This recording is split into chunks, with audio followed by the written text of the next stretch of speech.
Alright, today we are reacting to the most painful deaths in theme parks. So, let's get on to the video.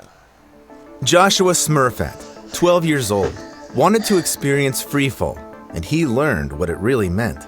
The boy went on the extreme ride Drop Zone and, at a height of 30 meters, suddenly slipped out of his seat, plummeting headfirst. Joshua's mother saw How? Was like a screw loose or something? her son hit the concrete ride platform with tremendous force.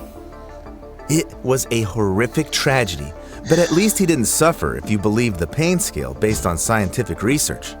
Falling from a height leading to instant death scores just 3 points. Meanwhile, the highest mark is 140. So how much pain can a place meant for fun really cause? Viewer discretion is advised. I don't know about you, but for me, the most terrifying amusement ride has always been the swing ride. It gives Well, no crap.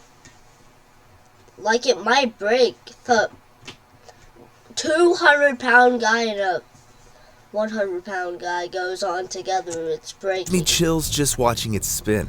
But when it comes to the smooth rotation of globes from Mova Globes, I could honestly watch them spin forever. These globes are powered by light, activating hidden magnets inside, and they don't need any wires or charging. At movaglobes.com, you'll find globes of planets and moons from our solar system, star maps, famous works of art, and, of course, maps of Earth in various styles. In total, there are over 40 unique designs to choose from.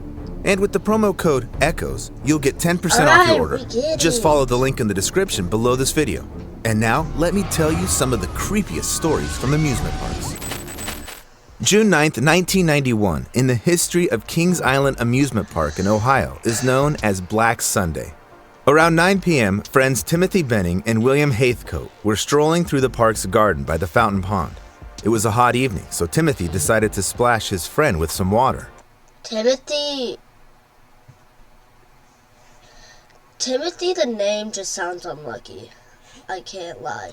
As soon as he touched the water, his body stiffened, and he collapsed in the shallow end. Not understanding what happened, William rushed to help his friend, but immediately fell into the water as well. Minutes later, Kings Island employee Daryl Robertson noticed the two visitors strangely floating in the pond. As soon as he tried to help them, stepping into the water, he was struck by a powerful electric shock. It turned out that a cable powering the fountain pumps was damaged, turning the entire pond into a massive electric trap. Timothy Benning, who fell in first, survived, but Heathcote and Robertson, who rushed to help, died. On the pain scale, death by electric shock scores 36 points. However, amusement parks have even How does electrocuted get higher points than falling off? scarier dangers in store. On June 2nd, 1997, when 120 teenagers arrived at San Francisco's water park, employees suspected it would be a tough day, but it turned into a nightmare. The high schoolers were having a blast all day celebrating their upcoming graduation. When the administration announced it was time to head back to the buses, dozens of students rushed to the Bonsai Pipeline, a 23-meter-long winding slide with multiple tracks. A lifeguard shouted at them, saying they couldn't all go up at once for safety reasons. At least 33 of them tried to slide down together, and the slide collapsed, sending the students 33? Just count how much weight that is. plummeting. They all fell from a height of over 20 meters. If you fell from 20 meters, do you think you would die? Probably 20 meters? Yeah. It was 25 actually. 25 meters.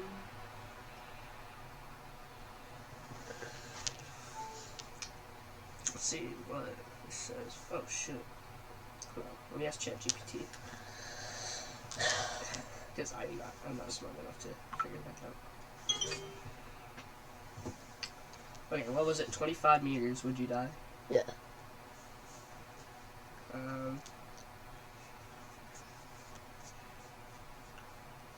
Yes. You would die.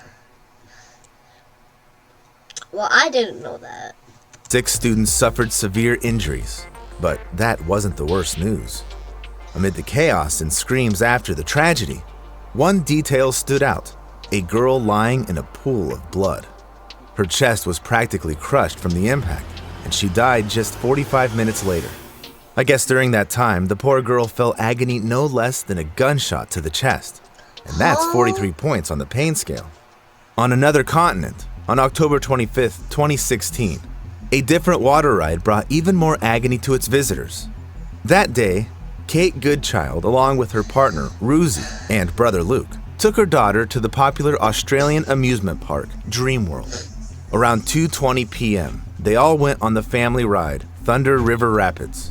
This ride is essentially an artificial river where rafts with visitors. Does that look scary to you? Yes. Like the log ride? It's basically just a log ride at the zoo. Yes. Move along, So how do they surrounded by die? exciting scenery. The top speed on this ride is 45 kilometers per hour, and the entire ride lasts less than 4 minutes. Kate Goodchild's family, along with another woman and her son, who were in the same raft, were about to finish this short, fun journey when they saw an obstacle ahead. Another empty raft had gotten stuck at the end of the ride, blocking the path. It seemed like nothing bad would happen until Kate and the other woman threw their children out of the raft seconds before it collided with the other one and flipped over. 4 adult passengers were hurt in the collision, but were alive when they fell into the water beneath the Thunder River tracks. Park staff immediately called rescuers, stopped the ride, and started draining the water. While they were trying to drain out the artificial river, the 2 children screamed hysterically, watching.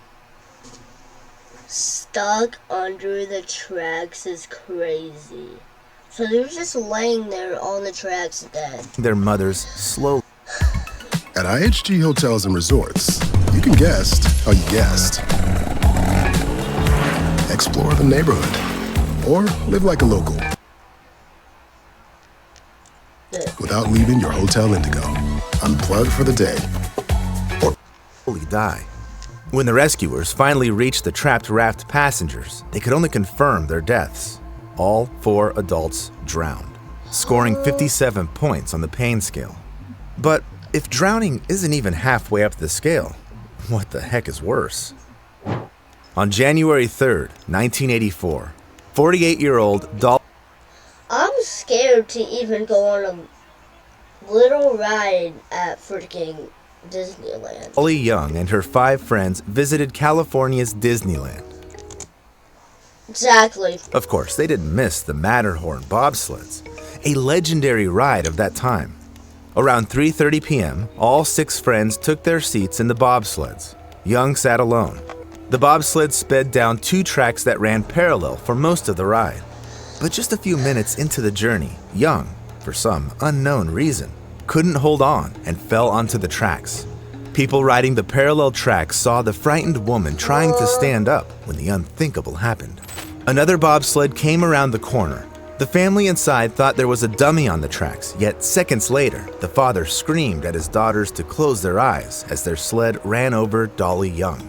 The bobsled got stuck on top of her body, and only then did a special system alert the operator. I went to the Heartland Days with my friend once. I could barely even hold on to that, so valid. That something had gone terribly wrong. The worker stopped the ride, and when he came to check, he saw a horrifying scene. The bobsled wheels had run over the woman's body, decapitating her. Young passed away almost instantly on the spot. That almost was likely enough to feel pain, scoring 77 points.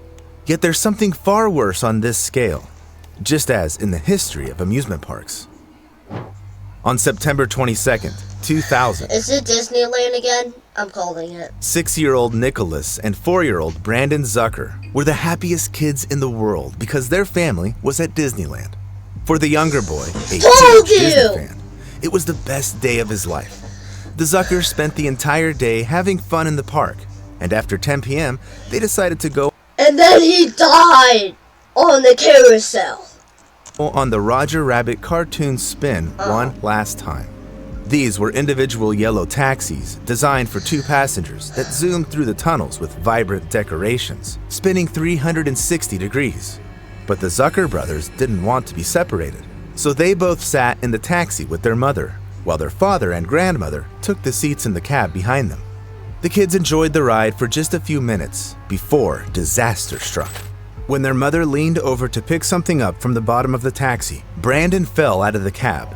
Seconds later, his father saw his 4-year-old son pulled under the taxi's wheels. The 4-year-old?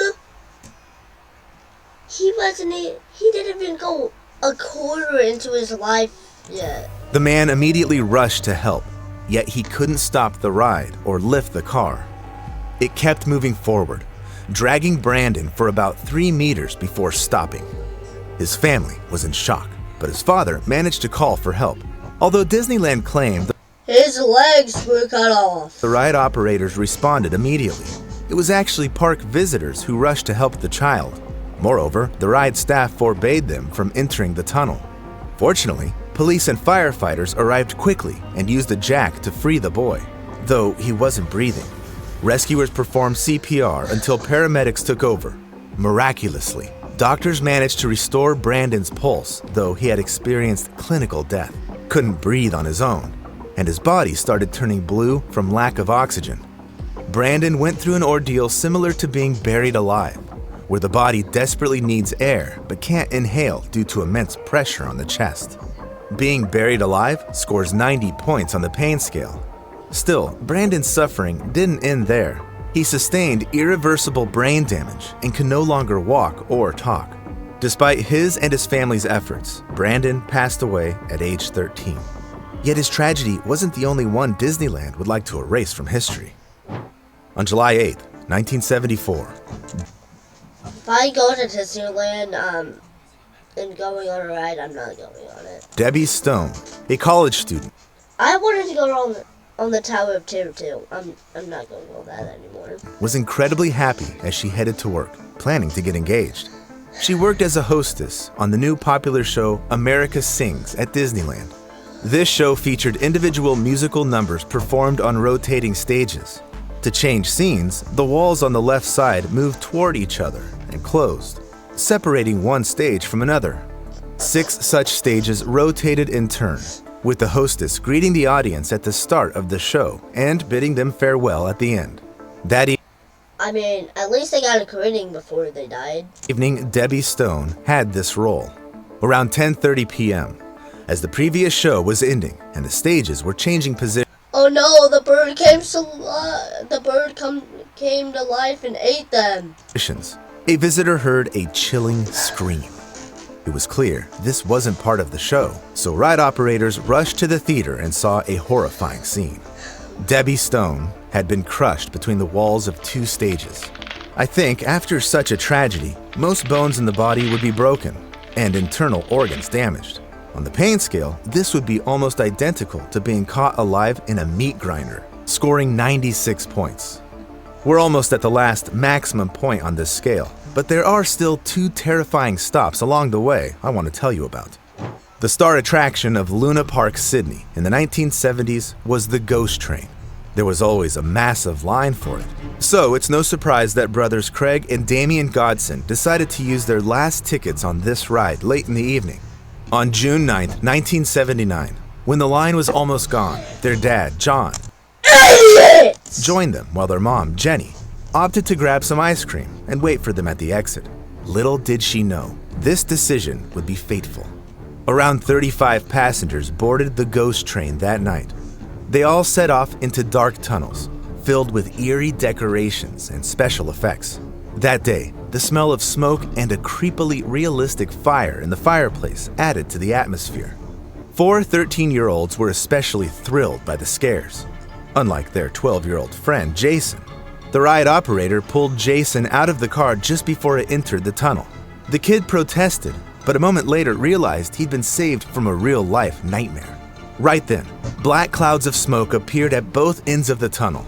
At first, the riders thought the smoke was part of the special effects, as was the small fire from the blaze. When they realized what was happening, they started jumping out of the cars and running. By around 10:30 p.m., the ride was completely engulfed in flames. Jenny Godson, wringing her hands, hoped to see her husband and sons escape the trap. Jason Holman stood nearby, looking out for his friends. Unfortunately, they all got lost in the dark tunnels meant to scare them and burned alive. On the pain scale, death by fire rates about 101 points. But that should be right there. Because I feel like being on fire would happen more likely than falling off of something. you know what I'm going to say next. Theme park visitors have endured events more painful than any mentioned so far. Teenager Caitlin Lassiter spent a hot June day in 2007 at the Six Flags Kentucky Kingdom with her friends. There, they had a ride similar to the one Joshua Smurfat fell from, which I mentioned at the beginning. Superman, Tower of Power, stood 54 meters tall and reached speeds of 67 kilometers per hour. The essence was the same, lifting people in Frick Superman! Batman is better! seats up and then dropping them down, braking just before hitting the ground. Caitlin and her friend enjoyed their first ride on Superman, Tower of Power, and surprisingly died because Superman didn't save them. Batman, one of them. decided to go again since there was no line. However, the second ride turned into a catastrophe. As the seats rose just 6 meters, a terrible noise and sound like a whip crack was heard near the ride. In the next second, a cable fell on the girls, wrapping around Caitlin's torso and neck. The teens screamed, yet the seats kept rising. Only when smoke appeared near the tower and the air filled with the acrid smell of burning did people around panic.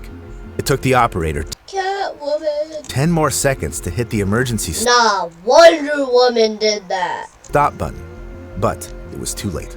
The seats with passengers plummeted downward. Caitlin managed to remove the cable from her neck and torso. Still, it wrapped around her legs, and within seconds, it severed both her feet above the ankles. Doctors miraculously saved not just the girl, but also her right leg. Despite this, she effectively endured the traumatic amputation Oh man. of both legs, scoring 110 points on the pain scale. But if losing both limbs and even your head isn't the worst on this scale, what hits a record 140 points? I don't know. Unfortunately, this was felt firsthand by an 11-year-old girl. On March 7th, 2016, Elizabeth Gilreath visited a festival in Omaha, Nebraska with her family. Of course, the rides were what fascinated her the most. Among them was the centrifuge ride called Royal Crown, which Elizabeth eagerly rode with other kids. Soon, the fun turned into a nightmare. Elizabeth slipped from her seat, and her long hair got caught in the ride's mechanism. These Oh, I've heard this. torturous moments lasted for several minutes until Elizabeth fell to the floor of the centrifuge. A bystander I'm not gonna spoil it. rushed to help, but first had to stop the ride with her bare hands, as it kept spinning even after being turned off. When she reached Elizabeth, she realized the girl had been scalped. Skinning alive is considered one of the most horrific forms of torture, scoring a record-breaking 140 on the pain scale. I'll add here that Elizabeth survived, and doctors managed to partially save the skin on her head. Now, she's learning to embrace her new self. I wish none of these disasters had happened, but if you want to know about the dangers lurking around without I think that's gonna be all for today. Bye. Make sure to hit that subscribe button. Peace out.